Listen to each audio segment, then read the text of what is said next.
Futsal ni zgolj nogomet v dvorani, je zelo dinamična in hitra igra. Pred nami je Evropsko prvenstvo, ki bo potekalo konec januarja prav v Sloveniji.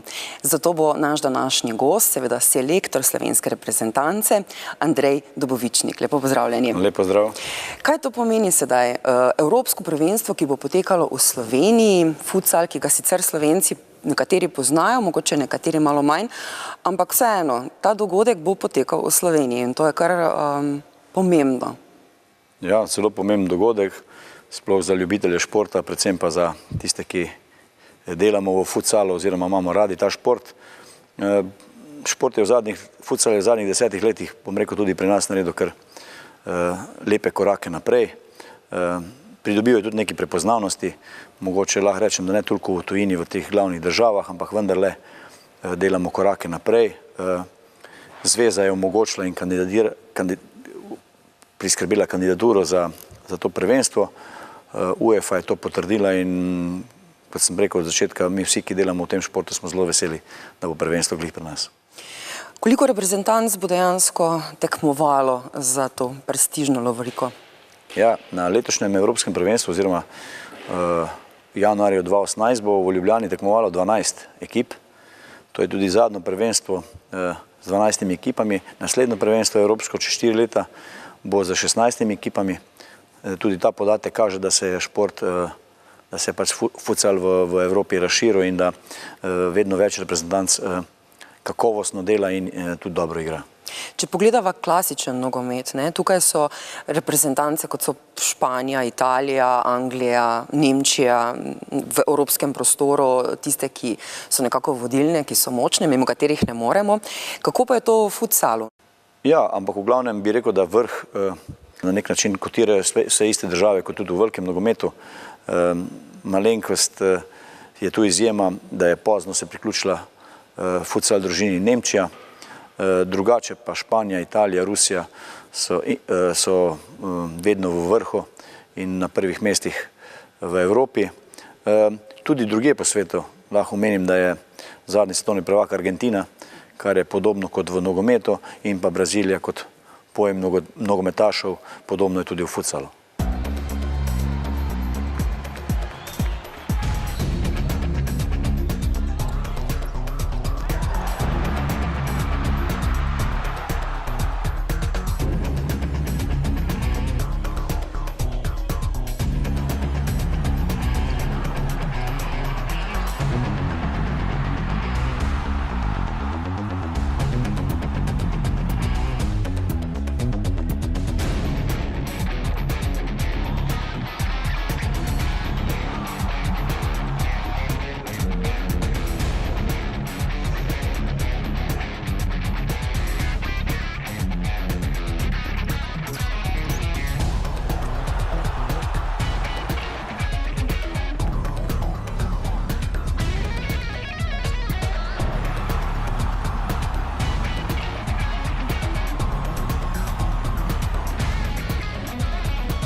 Sicer pa, če malo pogledava samo igro, gre za dvoransko igro, nogomet na manjši površini, seveda, na hitrejši površini, kot je to travnata. Razlik pa je kar nekaj, tudi hitrejša je za tekmovalce, V čem se zdaj, na primer, tako najbolj razlikuje v tem oziru z klasičnim nogometom? Ja, ko ste že sama omenila, najbolj se razlikuje po tem, da je to dvoranski šport, ker je omejeno področje bistveno bolj kot na velikem nogometu. To zahteva tudi specialno pripravljenost, drugačno pripravljenost, pa jaz pa še vedno pravim, vendarle je to še vedno nogomet. Dosti podobnosti je v sami igri. Obstajajo pa te specifične lastnosti, kjer pač je potrebno v futsalu delati malo drugače kot v nogometu. Prav zaradi tega, kar smo prej omenili, ker je pač prostor dosti bolj omejen. Sploh, kaj se tiče taktik, ne? Taktično je, bom rekel, zadeva podobna. Taktika v nogometu in taktika v futsalu je odvisna od trenerjev, od pripravljenosti ekipe in drugih zadev. Bolj je razlika v tehniki samih nogometašev, ker je pri nas je bistveno več prestopanja žoge, kratki, intenzivni šprinti, spremembe smeri, kar ni tako izrazito v velikem nogometu, ker je več malo daljših šprintov. To so take tehnične, bom rekel, specifike v obeh dveh športih. Drugače pa taktika se pač postavlja na ekipo, ki jo imaš, in na igralce, katere premoreš. Sicer v klasičnem nogometu se napad kar nekaj časa lahko pripravlja, ne? Tukaj v futsalu tega časa ravno nimajo igralci. Ja, kot smo rekli, prostor je omejen, vse je bližje, igralci so prav tako agresivni in ta čas same posesti žogo je še bistveno krajši kot v nogometu. Tudi reakcije nogometašev pri podaji morajo biti še hitrejše in to je tudi na nek način tudi draž tega futsala. Ko smo že pri teh primerjavah nogomet in pa futsal, kje so tiste glavne razlike, tudi kaj se tiče mogoče finančnega vidika?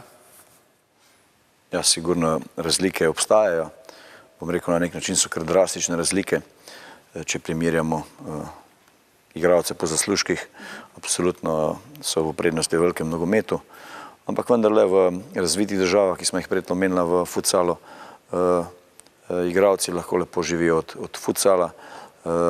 To so Italija, Španija, Rusija, tudi Ukrajina, pa še države, Portugalska, absolutno, kjer normalni igralec, bom rekel igralec prve lige, futsal lige, lahko lepo živi tudi od futsala. Seveda pri nas temu ni tako. Naši igralci lahko živijo od futsala ali potrebujejo še kakšno službo zraven? Ja, absolutno moram povedati, da slovenska futsal liga ni profesionalna. Igralci poleg tega upravljajo tudi dela ali študirajo. Pa čeprav tudi mi imamo, pa tudi v preteklosti smo imeli profesionalne igralce, ki so igrali v tujini, v Italiji, v tem trenutku pa sta dva profesionalna igralca, ki igrata na Hrvaškem. Koliko pa je zanimanje slovenskih igralcev priti v te tuje klube? Ker pri klasičnem nogometu je seveda to zanimanje zelo veliko, ne samo zaradi zaslužka, ampak tudi zaradi nekih pristopov, drugih treningov,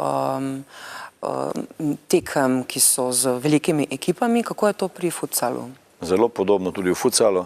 Mlajši igralci, kvalitetni igralci pač iščejo boljše klube v tujinah, kjer bi si zagotovili boljše profesionalne pogoje in pa normalno tudi, kot smo prej omenili, so zaslužki večji.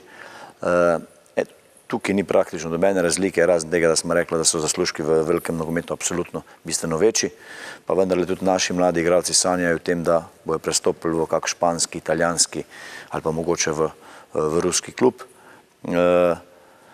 Je pa seveda to težko, baza nogometaša in pa futsalerja je tudi velika, prav tako, ko v velikem nogometu se tudi v futsalu pojavlja blagovna znamka Brazilija. Ogromno igralcev je iz Brazilije, ki se potem na nek način v Evropi ustalijo in po možnosti prevzamejo tudi državljanstvo, tako da je našim fantom še dodatno težko tekmovati z brazilskimi igralci in ni lahko biti profesionalci, tudi ne v futsalu in verjamem, da tudi ne v nogometu.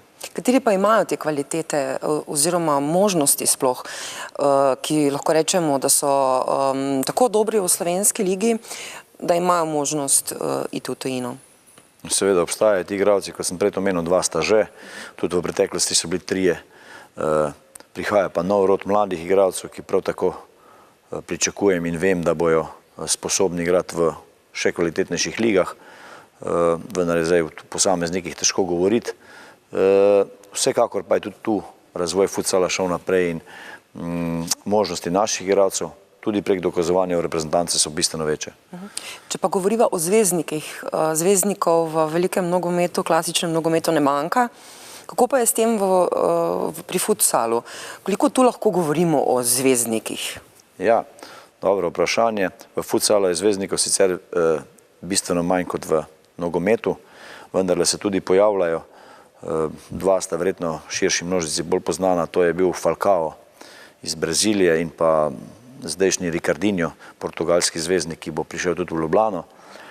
To sta dva predstavnika, ki ta šport na nek način promovirata. Tudi sam podpiram to zvezdništvo na koncu koncev. Vkolikor šport nima zvezdnikov, je tudi nezanimiv. Gledalci radi pridejo pogledati poteze zvezdnikov. In jaz upam, da nekje od zadaj so še Miguelini in ostali, mogoče španski, italijanski igralci, in jaz upam, da bo teh zvezdnikov tudi v futsalu več, kot jih je do sedaj, in da bo ta šport še na nek način bolj prepoznaven.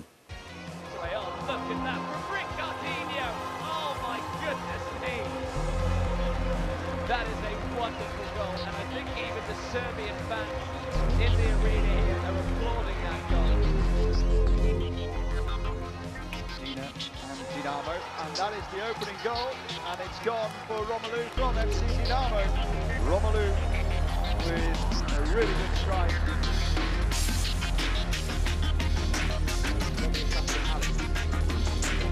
Miguelin, what a goal! Wonderful strike. Absolutely thundering shot. Oh, great goal! That is terrific to bring pressure back on level terms. One of these sweetest strikes you will see. Oh, how about that? How about that? The tires take a bow. Oh, it's just simply glorious from the Italians. And this sums it up. Look at that.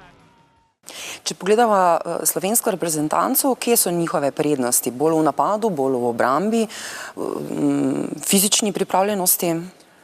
Jaz bi rekel takole, če ocenjujem dobo zadnjih 10 let, mi smo gojili izredno napadalni nogomet.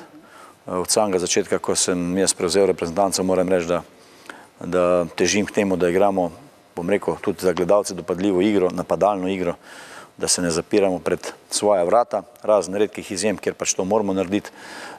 Drugače pa fizična pripravljenost ni ena od odlik slovenske reprezentance, glede na pogoje, ki jih fantje imajo, je to, bom rekel, glavna pomanjkljivost.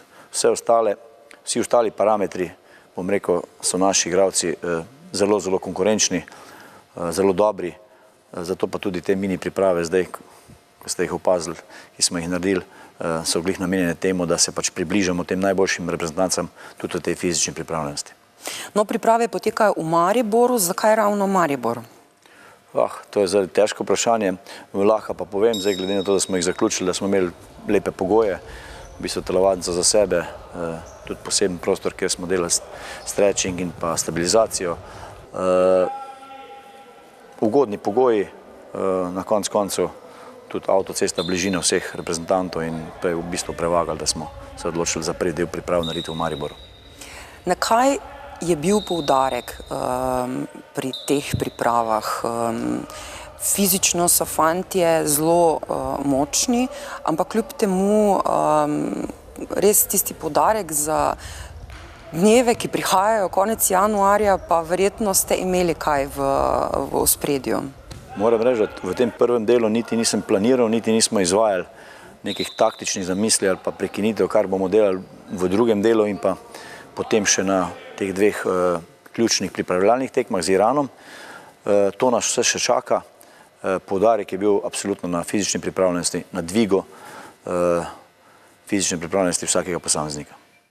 In kako lahko oni sami tudi to mogoče vzdržujejo potem še do samega prvenstva? To je zelo enostavna formula. Tako pri vseh zadevah je treba pač delati. Ti fantje se tudi tega zavedajo, da količina treninga na dolgi rok tudi prinaša te rezultate, ki si jih mi seveda želimo in jaz upam, da bodo tudi to izkoristili, da bodo v klubih nadaljevali s treningom, naredili tudi kak individualni trening. Tudi te zadeve smo jim malo razložili in jaz upam, da bojo se tega držali in na drugi del priprav v bistvu prišli še bolj pripravljeni, da bomo še lažje delali neke zadeve. Za kakšen profil igralca gre? Kakšni igralci so ti, ki igrajo futsal? Ja, če bi tako, bom rekel, pavšalno in zelo na hitro rekel, so lažji od nogometaša, če naredimo neko primerjavo.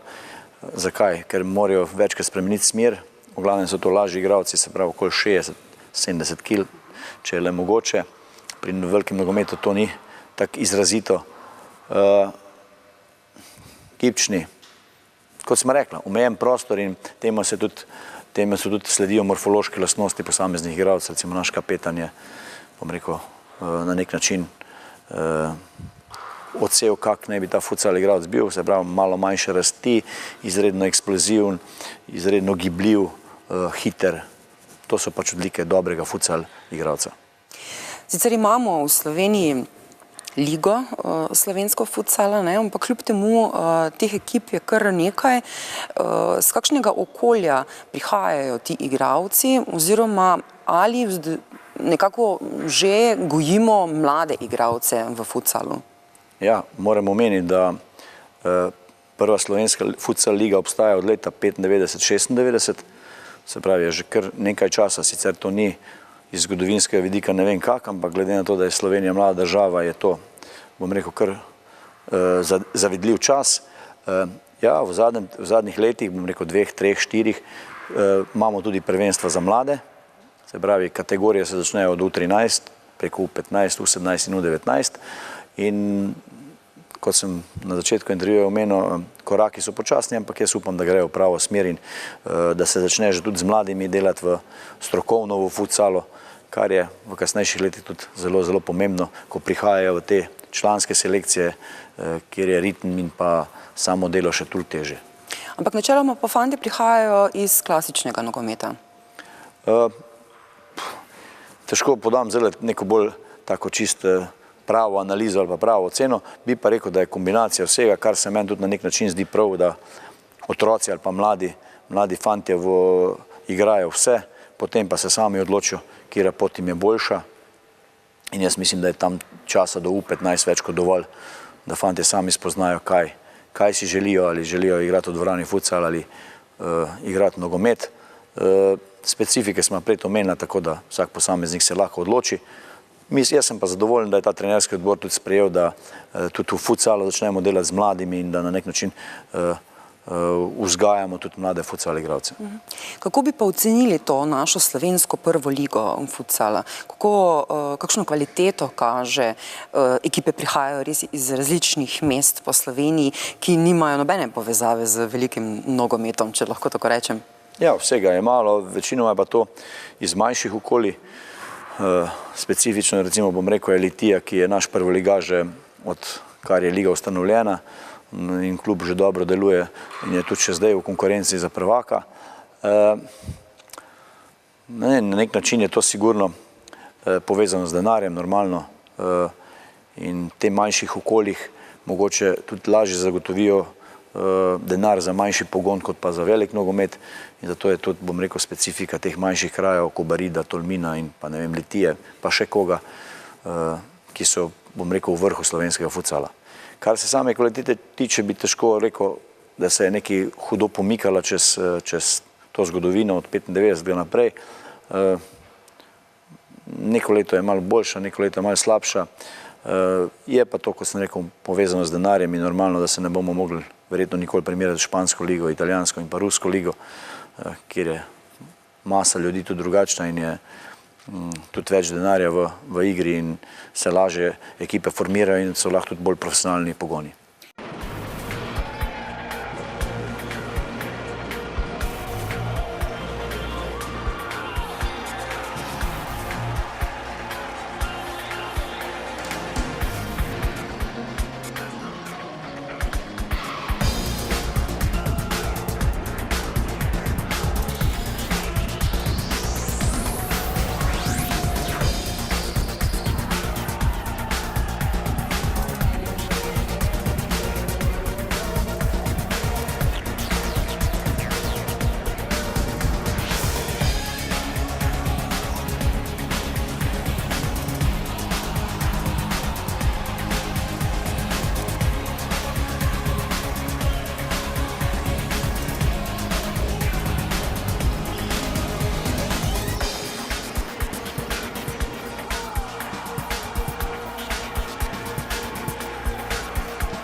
Seveda pa je to igra, ki ne obstaja le zgolj od leta 1995. Ne. V Sloveniji to poznamo še iz stare Jugoslavije kot mali nogomet. Ta liga obstajala tudi že prej. Kako se spomnite mogoče teh časov? Ja, bom rekel, tudi sam sem predstavnik tega, kjer smo v bistvu mali nogomet igrali še na igriščih za asfaltom, kar je bilo recimo že takrat 95. nepojemljivo za recimo enega belgijskega reprezentanta, pa vendarle in nogometaši in futsal igralci smo na nek način tam začenjali in ja, to je bilo že dosti časa nazaj, kot sem rekel, zdaj pa se je ta futsal dejansko postal v Evropi profesionalni šport in se igra izključno v dvorani. To se je začelo tam 1984. pa dalje z manjšimi turnirji, potem je to nastala prava slovenska liga, če tako rečemo, ne. Ampak to so vseeno bili taki ljubiteljski pristopi, primerjavi za danes, ko gre vseeno za delno profesionalni šport. Ja, se strinjam z vašo ugotovitvijo popolnoma. Takrat je bilo na ljubiteljski bazi, tudi pogoji za igralce so bili, bom rekel, slabši. Mali nogomet se je igral v okviru druženja. Kot sem pa rekel kasneje, 95. je bilo pa to dosti organizirano in od takrat se tudi v Sloveniji igra futsal organizirano. Ampak Španci so to obliko, se pravi futsala, ki ga igramo danes, poznali že tudi takrat, ko smo mi še igrali na betonu, zato je tudi ta razlika vedno nekje obstajala. Jaz upam, da bo v bodoče še več možnosti, da se organizacijsko klubi pomaknejo na višji nivo, kar bi nenazadnje tudi doprinesli temu, da bo reprezentanca lahko zadržala ta nivo, ki ga trenutno imamo v Evropi, ali celo naredila izkorak naprej.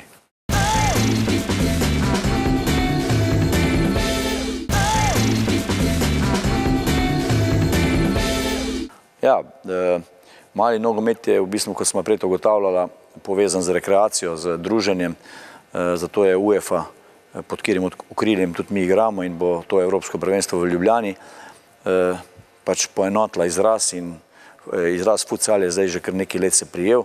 To je mednarodni izraz, ki ga zdaj uporabljamo vsi, ki se ukvarjamo s tem športom. Zakaj je do spremembe tudi pri nas prišel? Glih zaradi tega, ker smo rekli, prejšnji šport je bil povezan z rekreacijo in s tem, to pa je nek resen šport. Če sami veste, da so pod okriljem UEFA v bistvu nogomet, ženski nogomet in pa futsal, druge oblike, kakršnekoli druge oblike niso pod to krovno organizacijo in jaz mislim, da je to pravilno, da se pač na evropski in pa tudi na svetovni ravni poenoti ime in pa da šport dobi neka svoja pravila, ki so jasna in v vseh državah. Tako, ta pravila so seveda zelo pomembna, nekatera izmed teh so, da je na igrišču 5 igralcev, žoga je nekoliko manjša in pa trener lahko opravi bilo koliko menjav želi. Kako to vpliva potem na samo taktiko trenerstva, glede na to, da lahko opravite, ne, koliko želite menjav? Ja, ko smo omenili, to je dvoranski šport, malo prostora, vse, kar se dogaja, je v bistvu anaerobno, tu so izredni napori, v bistvu minuta, 2 minute igranja na evropskem nivoju je zelo zahtevna zadeva, ni veliko igralcev, ki to zmorejo, zato so tudi menjave bolj leteče, bom rekel po vzoru rokometa, hokeja, se pravi spet športov, ki so omejeni z prostorom in kjer je pač eksplozivnost, sprememba smeri in ti elementi so zelo potrebni. Se pravi, igralec ne more zdržati na igrišču dlje časa in temu je pač tudi taktika prilagojena. Je pa treba omeniti, da to je število igralcev 14, se pravi, in vkolikor imaš približno enake igralce, potem lahko tudi menjuješ po četvorkah, ostalo pa drugače pa krpaš, zamenjuješ posameznike s posameznikom. Taktika je pa potem povezana tudi s tem, ko sem prej omenil, koliko je dobrih igralcev, koliko jih takrat planiramo na igrišču in tako naprej. Kakšne taktike, vem, da ne morete vsega izdati, ne, ampak nekako ste razvili zdaj mogoče za to evropsko prvenstvo, glede na to, da so fantje v nekem določenem stanju tudi želje, ne, ker igrajo na domačem terenu. Seveda so želje malo večje po uspehu. Kje zdaj pridete vi na vrsto?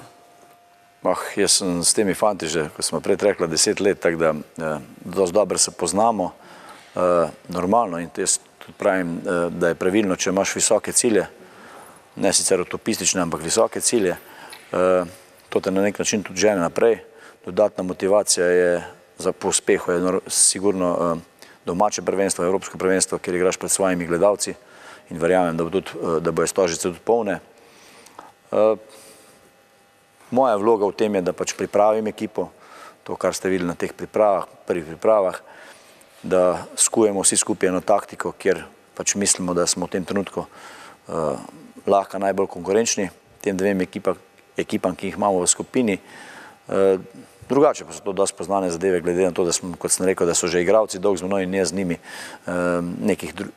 nekih večjih sprememb za to prvenstvo ne bo. Igralce zelo dobro poznate, veste, kaj od njih pričakovati. Kljub temu je pa šport igra, v kateri obstajajo presenečenja. Vi veste, imate neke cilje, do kje lahko pridete, ampak kljub temu se pa lahko tudi med samim tekmovanjem obrnejo zadeve. V dobro ali v slabo, ne? Kje so mogoče zdaj neka realna pričakovanja za začetek? Ja, jaz bom kar rekel, kaj so realni cilji, pa tudi cilji postavljeni strani nogometne zveze. To je četrtfinale Evropskega prvenstva, se pravi preboj iz skupine v nadaljne tekmovanje. To je realen in optimističen cilj, kot smo prej govorili, kar je po mojem tudi edino pravilno. Zavedati se je treba, da imamo v skupini dve res kvalitetne reprezentance, in okolikor bi ta cilj dosegli, bi bil seveda sam zelo zadovoljen, mislim, da tudi fantje. Normalno pa vedno obstajajo sanje, kot smo rekli, pred domačimi gledalcem še toliko večje, in upajmo, da bo vse v dobro smer in da bomo na nek način zadovoljili in pa tudi mogoče celo malo presenetili, pa naredili kak korak še naprej. Koliko je to mogoče psihološko obremenjujoče, da igraš doma, ne? Velikokrat se govori o tem, da je to prednost domačega terena, domače publike, navijačev, ampak hkrati pa se dosti več pričakuje potem od domače reprezentance. To tudi malo obremenjuje te naše fante. Pa jaz bi rekel tako, to je bolj stvar posameznika, kako pač se sooča s temi pritiski, glede na to, da kak poznam svoje fante, kot sem prej rekla, da sem že dosti dolgo z njimi, bi rekel, da je to še dodatni motiv, ker imajo izkušnje, že 10 let igramo mednarodne tekme od Brazilije, Irana, Libije, praktično smo že res kar nekaj teh gostovanj dali skupaj skozi, fante so izkušeni, mednarodno izkušeni, in jaz, kolikor jih poznam, mislim, da bo ta pritisk pozitiven, da bojo to željo po domači publiki izkoristili in da jim bojo dali še dodatne moči. Če govoriva o fantih, kako izbrati ekipo? Kje so bile vaše prednosti oziroma katere prednosti ste iskali nekako pri igralcih, ko ste sestavljali ekipo? Tudi to ni nekih velikih skrivnosti, glede na to, da svoje delo že en čas upravljam. Za tak nivo tekmovanja, kot sem rekla, ker je sam 12 ekip, ni veliki igralec, ni baza velika v Sloveniji in praktično nisem imel nekega pretiranega dela, koga izbrati.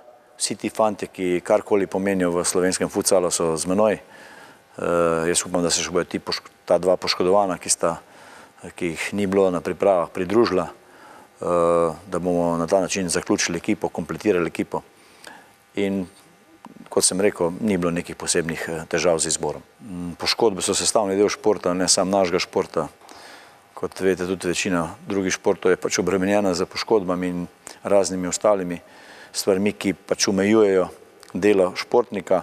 V tem trenutku, bom odkrito priznal, ne bi bilo dobro, če bi bilo Evropsko prvenstvo.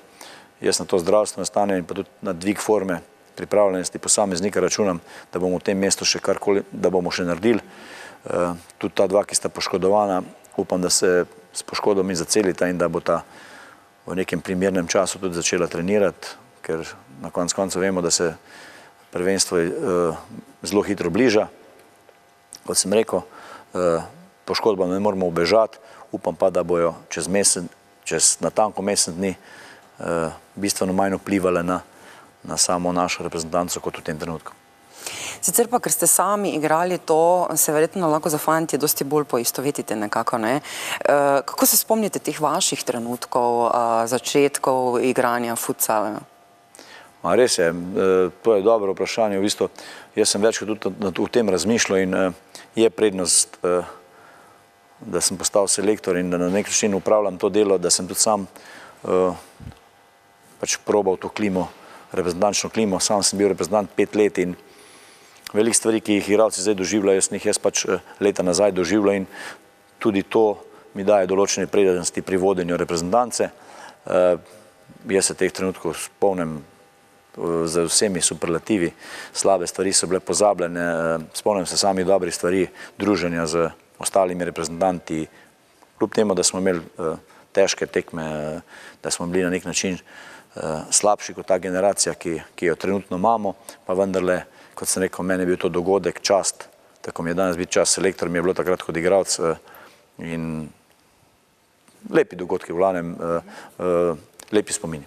Očitno vas je ta šport tako prevzel, da ste potem po svoji karieri kot igralec začeli razmišljati o trenerstvu. Kaj vas je tako prevzelo? Ja, tudi že sam, ko sem igral, sem za klub, kjer sem igral, iz katerega izhajam, že sam vodil klub igralcev, sem še malo vodil ekipo in to trenerstvo sem na nek način skozi imel malo krvi in malo sem si želel to, ko pa se ponudila priložnost za upravljanje selektorskega dela, pa to mislim, da je jasno. Grb pripadnosti je stvar, ki meni veliko pomeni in da sem bil izbran za selektorja pred 12 leti mi je bil dober dogodek in normalno, da nisem veliko razmišljal in pač prevzel to reprezentanco. Vašim izkušnjam, vaši prisoji zaupa kar nekaj ljudi, drugače ne bi toliko časa vodili to selekcijo, kar je pohvala seveda, ne? Ampak kljub temu, za kakšnega trenerja se imate, kako bi sebe ocenili ali pa kakšni trener bi želeli biti mogoče? To ocenjevanje samega sebe je vedno malo nehvaležna zadeva. Recimo, če bi me ocenjevali otroci ali pa žena, bo zdaj rekli, da bi se zlagal, ampak če že moram sam sebe oceniti, bi rekel, da na nek način sem trener, ki želi imeti osnovni red. Ne želim imeti neke super stroge discipline, ampak želim pa imeti nek osnovni red in tega se probam držati, narediti čim manj kompromisov, ker kompromisi vedno pač obstajajo, to so potovanja, to so različne zadeve, ker se je treba prilagajati. To bom rekel, to mi je glavno, da pač nek osnovni red želim zagotoviti in tudi trudim se, da reprezentantom zagotovim kar se da najboljše pogoje. Trenerje, ki jih v tem trenutku imam, so prizadevni, pridni. Skratka, ves suport, ki ga igralci na tem nivoju potrebujejo, želim v ekipi imeti. To gre za logistični del, ki mi ga upravljajo ljudje, za fizioterapijo, ki je zelo pomembna, glede na to, da si tekme sledijo dan za dnem. Je potrebno tudi fante regenerirati, tudi ta ekipa, ki smo jo zdaj zadnje čase sestavili, je vrhunska in pa, kot sem prej omenil, oba dva trenerja, ki mi pomagata pri delu, se angažirata na svojih področjih in jaz upam, da fantje imajo to, da se lahko razvijajo tudi v reprezentanci in da na nek način lahko opravijo svoje delo kvalitetno. Kaj pa ta odnos do igralcev, dogovore, ki jih sklenete v slačilnici, treninge, ki jih opravite, kakšen je ta odnos? Jaz moram reči, da v vseh teh letih nisem bil razočaran nikoli, bom rekel, so se pojavljali problemi, ki smo jih tudi reševali. Tudi to je ena od mojih, bom rekel, značilnosti, če se moram spet samo oceniti pa vrniti na ono vprašanje pred. Težko pometam pod preprogo neke zadeve, kar me moti, pač povem in rešim tako ali drugače. Drugače pa mislim, da so ti fanti se zavedajo, zakaj prihajajo reprezentanco, sploh ta zadnja generacija, bom rekel, oni vejo, po kaj pridejo v reprezentanco in z njimi dejansko ni težav. S kapetanom vedno uskladimo neke zadeve, kapetan je tudi, bom rekel, podaljšana roka, prenaša neke zadeve in jaz moram reči, da sem zelo zadovoljen za to disciplino in fanti so na nek način kljub mladosti in razigranosti, kot sem omenil, vejo, po kaj prihaja in tu ni nobenih težav več. Sem pa nekje zasledila, da vaše taktike imajo tudi imena in sicer po teze, in sicer po tujih ekipah, Norveška, Španija in podobno. Mogoče bi bilo zanimivo to razložiti našim gledalcem, zakaj točno gre. Ja, No, zanimiv podatek, ne vem sicer, kje ste ga dobili, ker to je bolj iz garderobe, ampak to so imena za naše akcije oziroma za prekinitve, ki jih izvajamo. In ker ponavadi se govori vedno o številkah, 1, 2 ali 3, glede na to, da vključujemo vedno nove igralce, je to teže in na nek način smo prišli do ideje, da pač poimenujemo te prekinitve in akcije po državah, ali država, ki je to že izvedla, ali pa državi, kjer smo mi prvič to izvedli. Tako da smo bolj vezani na nek dogodek, ki se je storil in na nek način se tudi meni to zdi, da je bolj se vtisne igralcev spomin, kot pa tista številka, ki je lahko 3-4 in tudi v klubu imajo 3-4 akcijo in potem prije tudi do zmešnjav. Tako da smo res prišli do tega, da imamo akcije poimenovane po državah, ki smo v bistvu to izvajali. Romunija, Norveška, ne vem, ZDA celo, ne vem, nekaj teh zadev v glavnem imamo na ta način izvedene, da se jih bolj zapomnimo.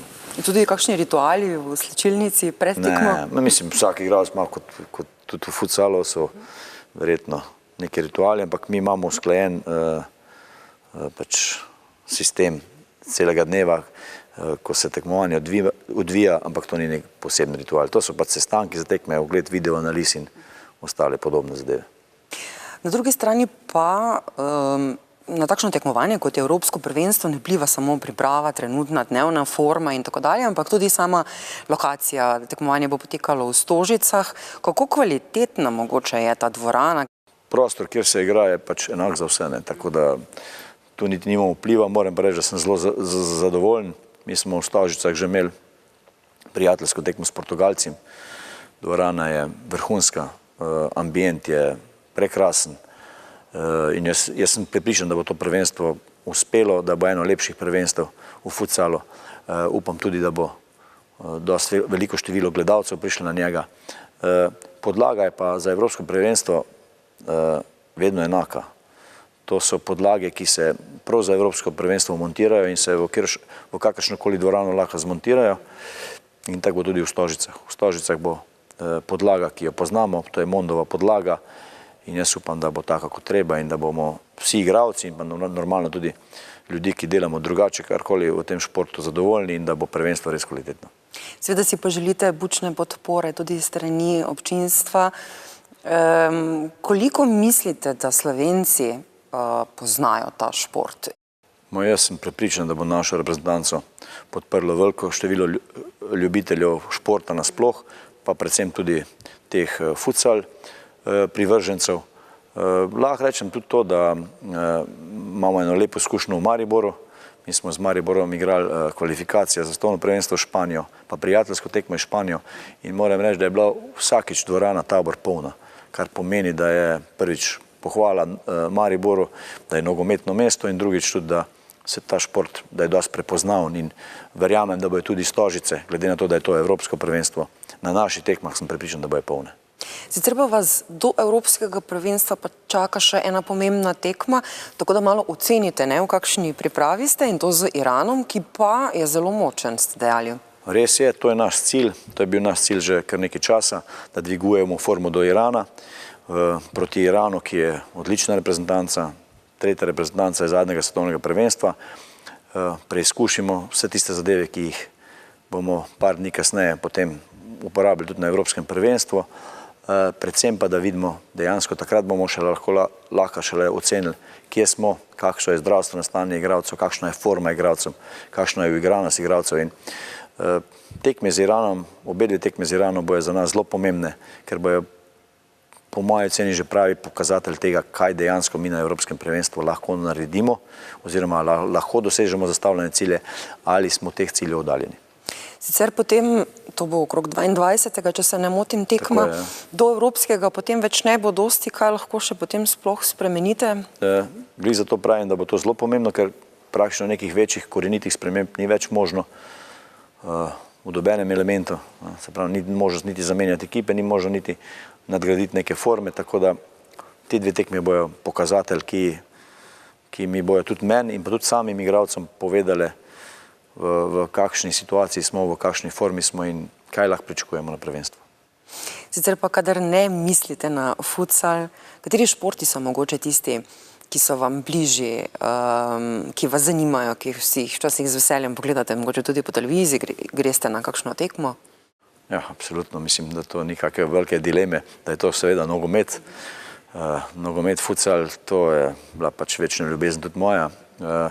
V glavnem pa sem zelo, bom rekel, tudi sam v otroštvu in pa še zdaj kasneje, imam vse igre za žogo, kolektivne igre, bolj kot individualne igre, pogledam si pa popolnoma vse od športa, tako da praktično slovenski šport poznam od A do Ž, tako da spremljam vse in tekmovalce in igralce, tako da to mi je pač ljubiteljsko, športom sem se sam ukvarjal in pa tudi ga še zdaj spremljam in ga bom tudi kasneje spremljal, ko ne bom več selektor. Sicer smo tako v zimskem času, kjer so bolj aktualni zimski športi, smučarski skoki, smučanje in podobno. Koliko tukaj mogoče spremljate naše tekmovalce?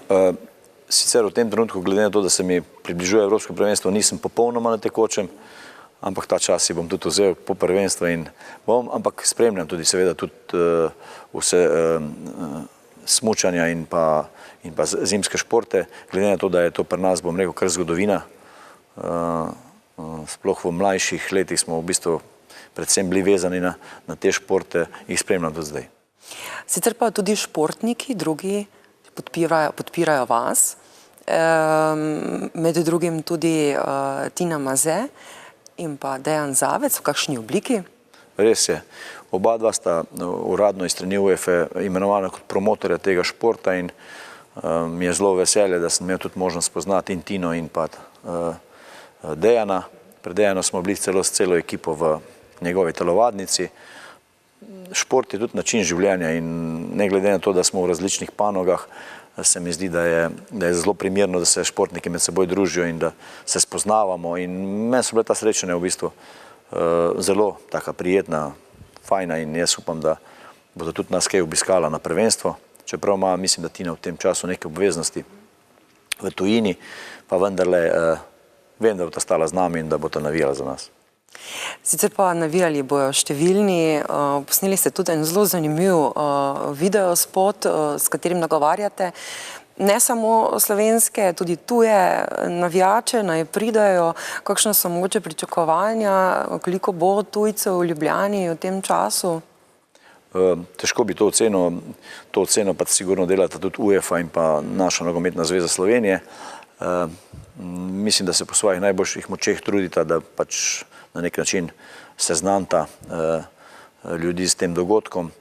Jaz mislim, da jim bo to lepo uspelo in da bojo Stožice polne v začetku februarja.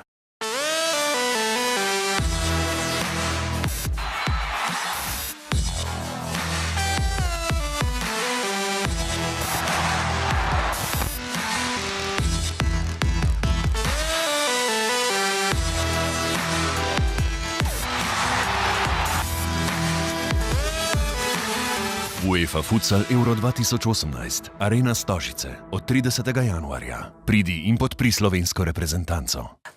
Koliko mogoče tuji igralci poznajo Slovenijo? Mislim, da prihajajo sem nekateri prvič, da bodo spoznali šele, kakšno okolje je Slovenija, kakšne pogoje imajo tukaj. Verjetno bodo nekateri pozitivno presenečeni. Jaz sem v to prepričan. Kljub temu, da pa nekaj športnikov, tujih športnikov našo Slovenijo že kar pozna. Ne nazadnje, mi smo tudi gostili vse te velike reprezentance že pri nas, tako da ekipi, ki prihajajo, ne bojo prvič pri nas, bojo v bistvu že seznanjene z okoljem, v katerega prihajajo.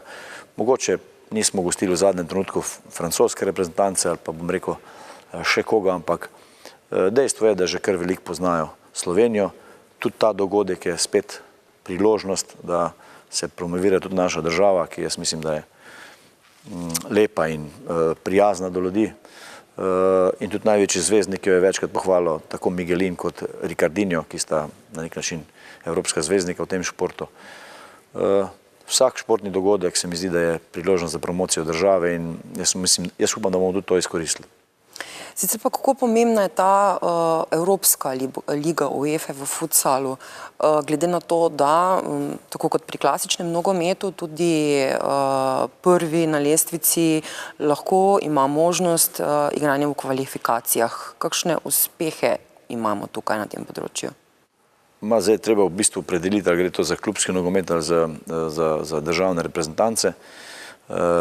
Na področju klubskega nogometa se igra zaključni turnir v bistvu v obliki Final Foura, kjer pomeni, da 4 najboljši klubi v Evropi igrajo zaključek in potem iz tega pride evropski prvak. Državne reprezentance so pa razdeljene v skupine, glede na pretekla 3 obdobja, in ta rating je zelo pomemben, ker ta ti v bistvu določa potem tekmece. Vkolikor imaš nižji rating, vedno dobiš 2 težja predstavnika ali 3, vkolikor imaš boljši rating, pač imaš možnost, da na žrebu dobiš slabšo reprezentanco, ki jo boš na nek način lažje premagal. In kakšne uspehe imamo tukaj na tem področju? Jaz mislim, da smo v tem trenutku v kratki slovenski zgodovini na najboljšem mestu, da smo 7. v Evropi in 13. na svetu, kar je za mene, bom rekel, kar dosti blizu vrha tega, kar premoremo. Jaz upam, da bomo tudi v bodoče tako uspešni, bo pa treba marsikaj narediti, da to uvrstitev zadržimo. Na koncu koncev biti 7. v Evropi, če vemo, da igra 51 držav futsal, in biti 13. na svetu, ki tudi poznamo, kakšna je konkurenca, je po moji oceni, sicer je to subjektivno, ker sem pač predstavnik tega športa, vrhunski rezultati, in ta generacija je sigurno najboljša generacija, kar jo je Slovenija kdaj imela. Koliko podpore je potem tukaj iz strani Nogometne zveze Slovenije, države same, da tudi finančno, organizacijsko podpira ta šport? Ja, ko sem pred omenil, mi smo enakopravni predstavnik v okviru Nogometne zveze Slovenije. Vse, kar pogoje, ki jih pač imamo, nam zagotavlja Nogometna zveza Slovenije.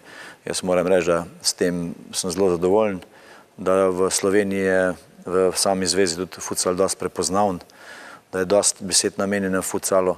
Normalno, da si vedno želimo še več finančnih sredstev, ki so pogoj za dobro delo, ampak kot sem rekel, sem zelo zadovoljen in tudi vsa zadnja leta nas lepo podpirajo, lepo suportirajo, in pogoji, ki jih imamo, so zelo primerljivi z drugimi državami, ki so celo malo večje in ki imajo kot same zveze več denarja. Seveda bi pa si želeli še več možnosti in pa boljših pogojev. Kako pomembni, oziroma vemo, da so pomembni, ampak koliko lahko pa vplivajo mogoče sodniki na samo evropsko prvenstvo, na same tekme? Kot reprezentance se tudi sodniki pripravljajo na to evropsko prvenstvo. Verjamem, da so zbrani najboljši sodniki, ki v tem trenutku pač sodijo Evropske lige.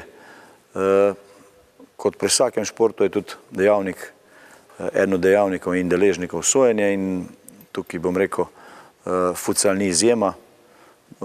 Sodniške odločitve, sodniške napake se poznajo tako kot v drugim športu, ampak jaz na to ne bi posvečal pretirane pozornosti.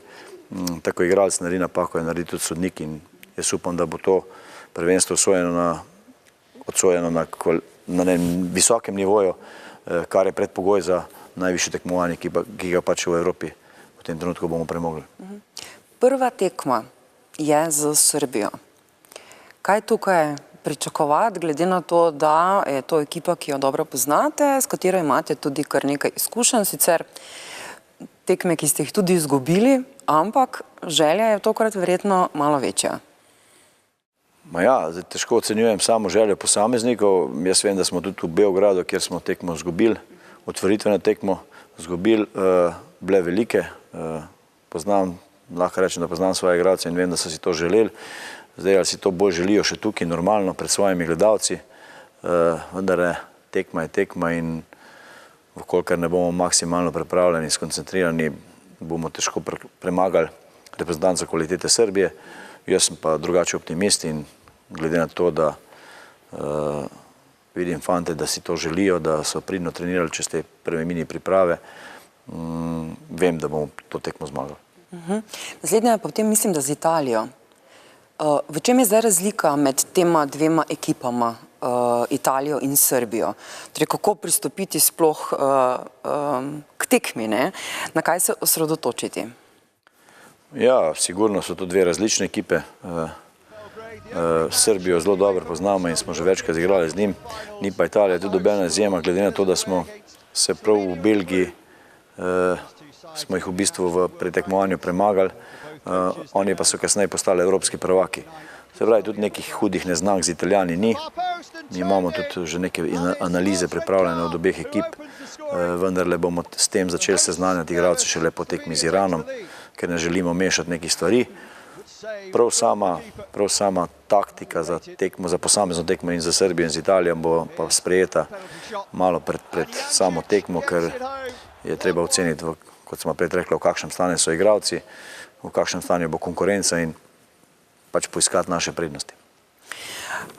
Na koncu seveda vam želimo veliko uspeha pri tem evropskem prvenstvu.